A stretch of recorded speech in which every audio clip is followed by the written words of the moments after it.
غوث اعظم چلنے لگتے ہیں.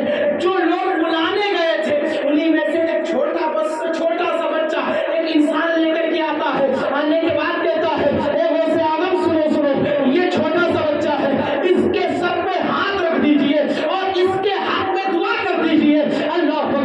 غوث اعظم تھے, انہوں نے اپنا دست مبارک رکھا اور دست مبارک رکھنے کے بعد جو ہے فرمایا کہ اللہ تمہیں اسلام کا اچھا لیڈر بنائے گا, اللہ تمہیں اسلام کا بہترین مجاہد بنائے گا. یارو یہ بچہ کون تھا؟ نام سننا چاہتے ہو تو سن لو. یہ بچہ کوئی عام بچہ نہیں تھا, یہی تو صلاح الدین ایوبی تھے, یہی تو صلاح الدین ایوبی تھے. اللہ اکبر.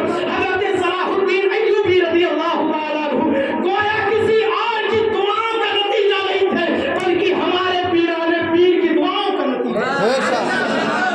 نعرے تکبیر, نعرے تکبیر, نعرے رسالت, نعرے رسالت, فیضان غوث اعظم, فیضان غوث اعظم, نعرے تکبیر, نعرے رسالت. بابا صلاح الدین ایوبی یہ غوث اعظم رضی اللہ تعالیٰ عنہ کے دعاؤں کا نتیجہ ہے.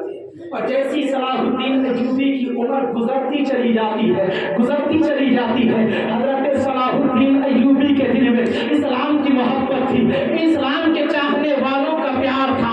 انہوں نے دیکھا تھا کہ کیسے مسلمان مارے جا رہے ہیں, انہوں نے دیکھا تھا کہ بیت المقدس کے اندر کیسے مسلمان قتل کیے جا رہے ہیں. اگر میں آپ کے سامنے بیت المقدس کی تاریخ چھیڑ کر کے رکھ دوں تو میں یہ کہہ سکتا ہوں جن کا دل رقیق ہوگا ان کی آنکھوں